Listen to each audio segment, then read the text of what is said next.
I was born in New Braunfels, Texas, on Comal Street, and the old church was just across the street from us. I was a choir boy at the time. Was that Our Lady of Perpetual Help Church? Yes, the original church.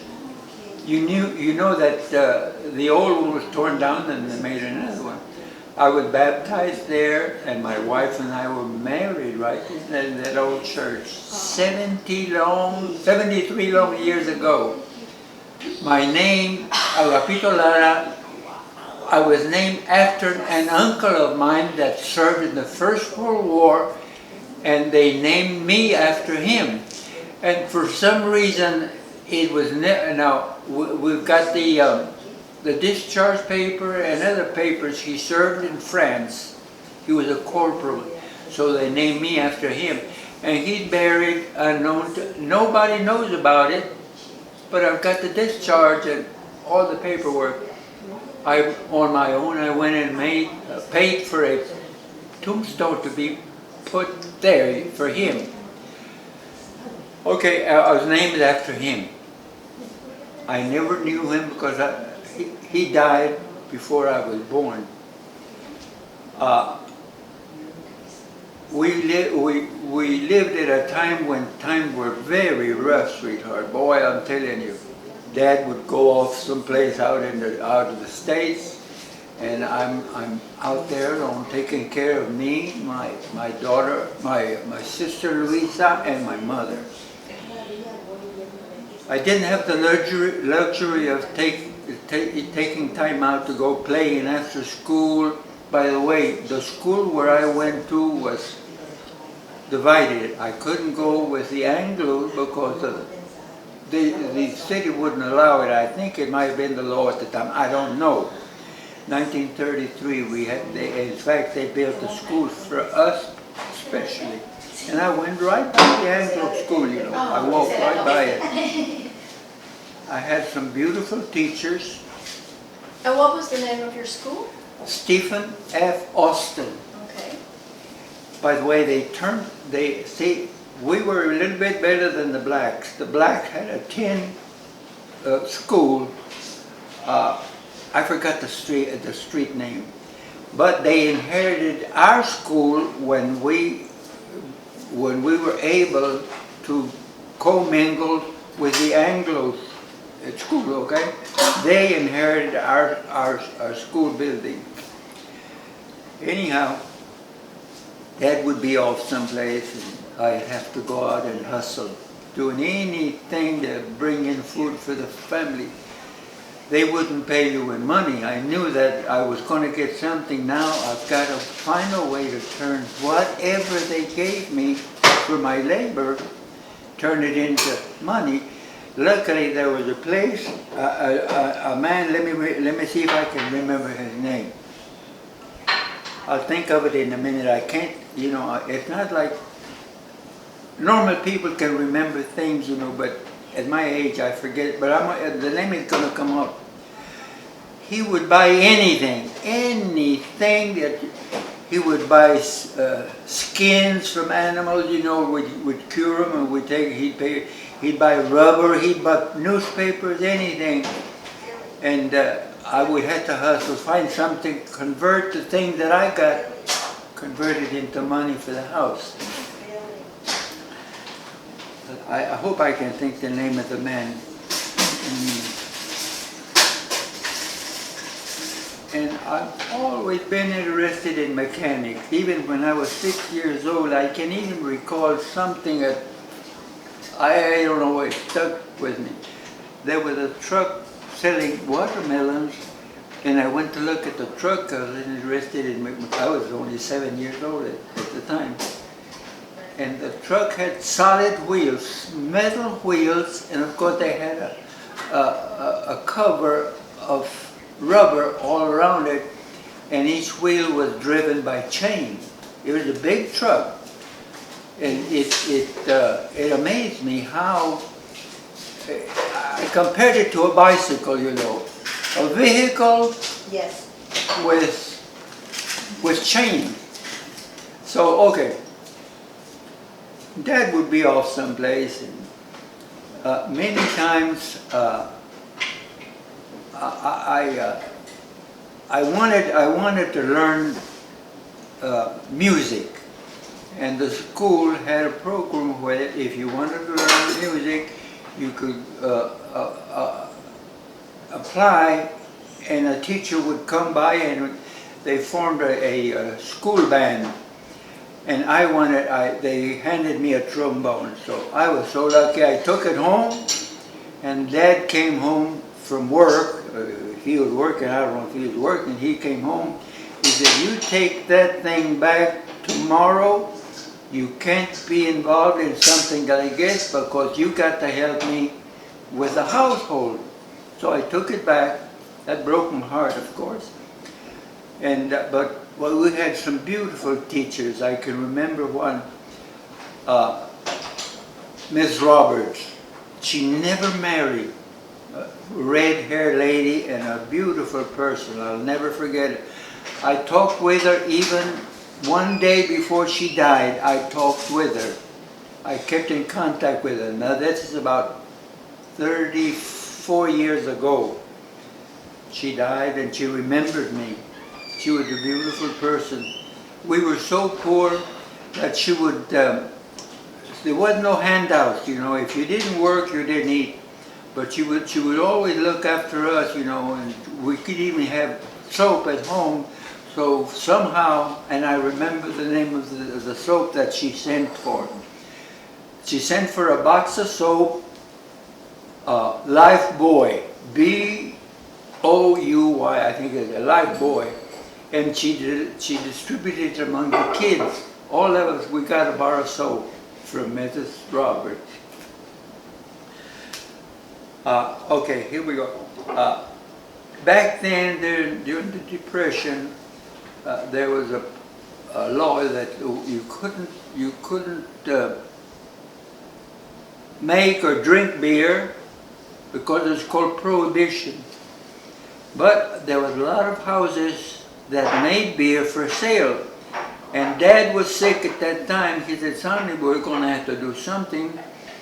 We're going to have to make beer." And the little three-room home, we converted one of the rooms into a cantina. We had 4 tables and 12 chairs. And I'm the barkeep, you might say. I would, my uncle made beer and he also made whiskey for sale, and he gave me a list of the makings. He said, "When you buy this stuff," he said, "they're going to ask you where you live. Don't tell them where you live because they're going to turn you into the law." So they would ask me, I had them the list. They said, "Where do you live?" I said, "No hablo inglés." But I wouldn't go back. For the next load, I'd go to another place, and that's the way we were breaking the law. Okay, I would sell the beer at a nickel a bottle. Me and my mother would make it. We had our own bottles. We sterilized them and everything. But I was a bookkeeper, and the people, none of them had work. They'd come in and they'd buy beer, but I'd buy it in credit. At the end of the week, they'd come by and pay me. Some of them would be $1.50, some 75 cents or whatever, but I had a book at 9 years old. I recall there was one man, we never knew his name. He had a nickname. He was not only a drunkard, but he was also a marihuano. You know what that is? Okay. And Dad says, "Dad is in bed, he's sick with rheumatism." He said, when Carricoche comes in, tell him we don't have any beer. So sure enough, one evening he came by, Dad, he said, "Check to see who that is." So I opened the door and said, "Who is it?"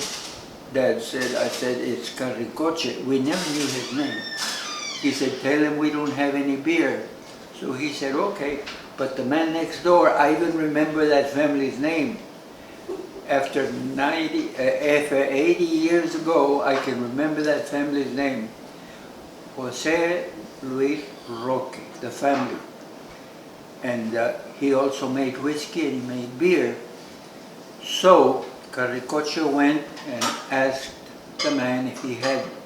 He also told him, we don't have any. And I heard him because it was right next door. He said, "Te va a ir mal, it's going to go bad for you." And sure enough, that dawn at about 3 o'clock in the morning, I know you've seen it on TV, during the Prohibition days, the cars would come in, 3 cars at a time. Now the cars back then had fenders, and they would police on the fenders, and they came by with guns, mind you, 3 cars, not to us, they didn't know about us, but he turned into people next door, and they broke his still, and they tore everything, and they told him, if you're here tomorrow, you're going to go to the prison, and I don't know what's going to happen to your family. So sure enough, in the morning, he's gone, and left the furniture, but all his makings, everything was broke. So while they were doing this, me and my mom said, well, let's do this. They're going to come to us because we're right next door. So we started hauling number 3 tubs full of beer, and we threw them down the creek on Comal Creek. There was a cliff there, and we threw all the stuff there, and we quit making beer. We had to. That was one of the incidents that's still on my mind. We had to hustle for every little piece of bread we could get. Only Mexican people would come, our customers. And we knew where we get our caps, and we had a little machine we could put the caps on the bottles, and I'm the bartender, bookkeeper at that time. So they come in and they pay me, but they came in and they tore up the neighbors' everything, and Mom and I had to go ahead and dump all the beer into the Comal Creek. Now it was so hard. We were living in a house that belonged to a gentleman named Pete Novotny. He lived across the street from us next to the old church house. But my mom didn't have to pay rent because she would go clean the house and wash the laundry for them and do all the household good, because the man's wife was almost invalid. She could walk, but she couldn't do anything else. Anything. Dad is laying in bed, he's sick. We had to carry him out to even do his business out in the toilet. Okay, we quit making beer. We had to quit. A year and a half we did that kind of work. But there wasn't any place. Finally there was a situation, the government put out, they call it relief. I forgot there's a term for it, but I can't remember it. What would happen, the same lady that ran the office would come by, the people were in need like us, they'd give you a card, and the card would say, you're supposed to show up on a certain day, you're going to get something. You don't know what you're going to get. They would even give you mattresses, they would give you clothing. The clothing, everybody knew who was on relief, because the kids like me, we'd have some ugly looking breeches, they were yellowish. And everybody called me Pico. My name is Agapito, they call me Pico. Family is on relief, because they see me. And the same thing with shirts, all the shirts with the same pattern. And I dreaded that, I hated it. They would send you this card, or they bring you a card when you was to appear, and you're going to take whatever they get. They might give you a sack of potatoes, sugar, coffee, something, even clothing and mattresses sometimes. And I dreaded it because I had, when you're 12 years old, 8 and 12 years old, you all have girlfriends. And I had a girlfriend that lived close to the place where they'd give you, and I'd take my wagon and I'd hurry real early in the morning. I'd be the first one to keep my girlfriend from seeing, because her family was fairly well-to-do. Her father was a musician and he had a little orchestra thing, so she didn't have to go to relief. But I had to go get stuff in a wagon as quickly, and I'd come home right in a hurry so she wouldn't see me. Anyhow, everybody knew that my family was on relief on account of the wear that I'd have. Those yellow trousers and that striped shirt. Yeah, I hated it. Okay, now we moved away from the church, close to the church. I was a choir boy at the time there, but I still went to church. We moved to another place, and my mother always worked washing people's clothing to bring in money while Dad is gone. So, like I'm telling you, I had to work for the family. Otto, I remember his name was Otto Kessler. He would buy anything. And we'd go out hustle looking for stuff to sell, rubber, or just anything, papers and anything. And I would get a lot of newspapers from the German women that would pay me. Now I'd take a bunch of newspaper, and take it to Mr. Kessler, and he would give me 15 or 20 cents, and I'd take it home to Mom. And we stayed like that for many years until President Roosevelt. Remember, you've heard of him. Okay, he opened up a program called the WPA, Workers' Project of America. And Dad got a job working for the WPA. And we had an outhouse that Dad had made. It was a hole in the ground, and it was just made out of old lumber.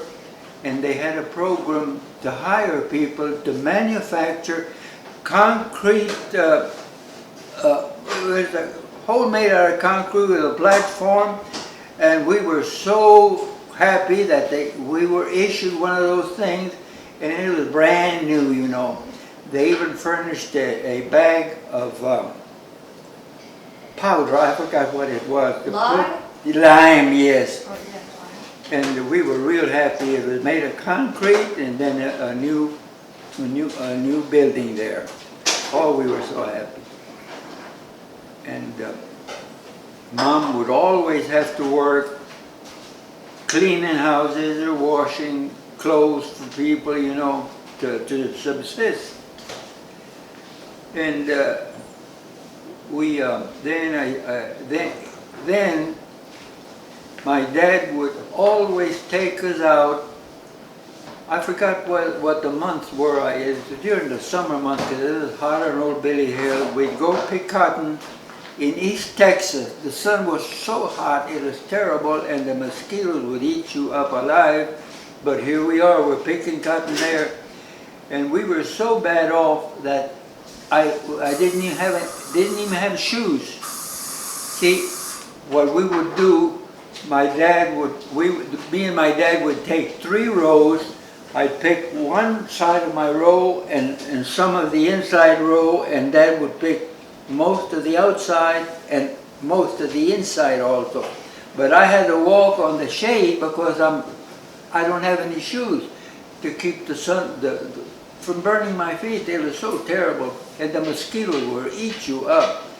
And Dad was smoking tobacco called Bull Durham. He'd make his own, you know. And the mosquito wouldn't bother him because he smoked and I'd ask him, Dad, can I smoke? He said, you're too young to smoke. The mosquitoes are eating me up. And we would go out, we'd maybe stay a week and a half. We'd get through in the field, and the truck driver would go looking for another field, and we'd go to another field. And a lot of the places up in East Texas don't have water that we drink that is potable. Now some places had sulfur water, and of course the people, the owners, they were used to it, but you couldn't hardly. When we cooked beans, they wouldn't turn out good because sulfur is like a medication. But that's what we had to go through, and we had to sleep under trees, old barns, just any place, and we'd finish a field here, and then we'd go to another field. We might live under a tree, or an old house, or an old barn or someplace, and we kept moving, hoping we'd find a better place to live. So we'd do that for about 2 months in East Texas. Then the cotton would finish there, and we'd come back and stay till the 16th of September. It's a holiday in Mexico, and we would celebrate that here too. We call it 16 de Septiembre. And we'd wait for that, and then we'd go to West Texas for another 2.5, 3 months. I'd come back, and the school is already in session. It's already been a month and a half, so I would go late to school, but luckily I made it. I made it through school. And I went 1 year in high school because Dad says, son, you got to go to work to help me out. So I was 17 years old, and I had to quit school. So I would go looking for jobs here and yonder, and Dad would be gone. Thing was so bad back then, and I always wanted to hang around the big guys. And I had an uncle, his name was Domingo. Domingo is Sunday. And I always wanted to hang around they're 13, 14, and 15, and I'm only 9. So all the bad jobs I had to do. If there were peaches in the house during the summer, when there's peaches in blonde or whatever, and most of them would have fences because I would steal them. So the big guys would throw me over the fence. I'd throw peaches at them. Now you get out of there as best as you can. The same thing with swimming. If you didn't swim, they'd make you swim. My uncle would throw me in the water, and then I learned how to swim like that. And back then, I don't see robins in the winter. I don't know where they come from. Robins are red-breasted, and they're real meat-eating. And all the older kids I would hang around with, but they would take me along because they would see a robin will eat china berries when they fall down and they ferment on the ground. The robin will eat those berries, and they'll get drunk. They can't fly. They run, but they can't fly. So the guy would go up there, and they'd kill him, but they'd bring him to Pico. He'd clean him, and he'd cook them for him. That was my what I had to do in order to hang around with them. I became a man real quick with those guys. Anything that needed to be done, I would do it. So later on in 1941, when the war started, I'm already turning 18 and going to 19. I went to work for a person named, I'll think of it in a moment. He's a real rich family in San Antonio. I was living with them. They were paying me $10 a week, and they would feed me, and I'd stay there. H.B. Zachary. It's very popular family. And the family came from Laredo, I understand. That's where the senior made the company there. And they had 2 girls and 2 boys, the family, and I would take care of them.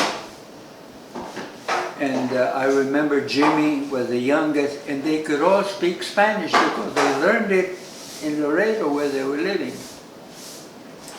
And Jimmy got to liking me, and he would always, he wasn't going to school yet, he would always, and I liked it because he and I talked Spanish, and we could also, speak English if we had to, but if we didn't want anybody to know what we were talking, we would talk Spanish. Me and Jimmy, I still remember him. Real nice kid.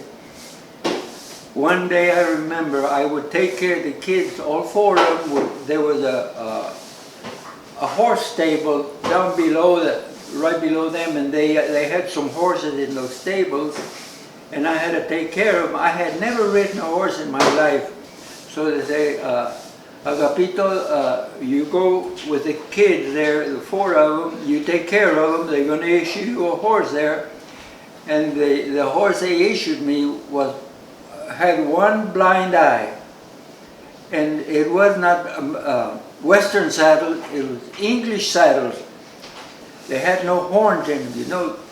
And they were not supposed to race, but you know, they were young kids, you know, 14, 15 years old. So I'm holding back my horse, one-eye horse, and they started trotting, and of course the blind horse wanted to keep up, and they kept running and running, and before I knew it, they were on full gallop, and I've never ridden a horse, never in my life. It didn't have a Western saddle, so I'm just hanging. I turned the rein loose, and it was an old racetrack, and there were still nails hanging out of and the horses are leaning, you know how they run, and I could see the nails going right by me, and one nail hit me, but the lady was a real nice lady. She sent me to her doctor, H.B. Zachary's doctor. I remember that very distinctly. I stayed there for about a year and a half. I would cut the yards in the morning when it was cool, then it was real hot, then I'd work inside. I would clean the room, you know, and look after Jimmy, and I enjoyed working. They were real nice people, even though they were real, they lived on Alamo Heights. I stayed with them about a year. And about then the war started. I was 17 or 18 years at the time, and I knew it was going to be time for me to go, so I went. I was called in when I was 19.